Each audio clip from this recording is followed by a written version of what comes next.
Ramayampet CHC రామాయణపేటలో రోజుకి 150 above patients వస్తారు. మేము ఓపీ బాగా నిర్వహించబడుతుంది.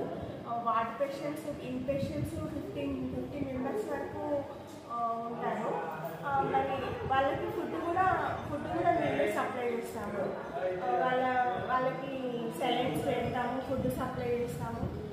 మళ్ళీ ఎమర్జెన్సీ కేసెస్ కూడా జరుగుతాయండి. ఎమర్జెన్సీ కేసెస్కి ఎర్లీగా వెంటనే ట్రీట్మెంట్ ఇచ్చి మేము వాళ్ళకు కూడా మంచి ట్రీట్మెంట్ ఇస్తున్నాము.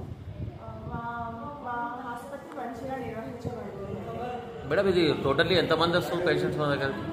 మన దగ్గర రోజుకి 150 కంటే అబౌవ్ అవుట్ పేషెంట్స్ వస్తారండి. ఇంకా డెలివరీ పేషెంట్స్ కూడా ఉన్నారా మన దగ్గర? డెలివరీ కూడా జరుగుతుంటాయి. అంటే నార్మల్ అవుతుంది? నార్మల్ డెలివరీస్ జరుగుతాయి. Thank you madam. రాంపేట రాంపేటలో ఎన్నిసార్లు వచ్చినావు దవాఖానకు?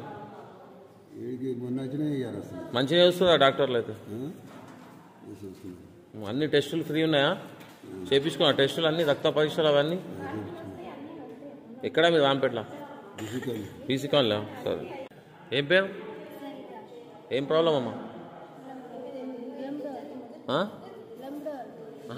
ఎందుకోసం వచ్చిన దవాఖానకు? ఏం ప్రాబ్లం ఉంది? ఏ ఊరు మీది? మర్తపూర్. ఇంతకుముందు వచ్చిన గవర్నమెంట్ దవాఖానలో వసతులు అన్నీ మంచిగా ఉన్నాయా? నీళ్ళు, టెస్టులు బిస్టులు అందరు మంచిగా ఉన్నారా? గట్టిగా మాట్లాడు. సరే.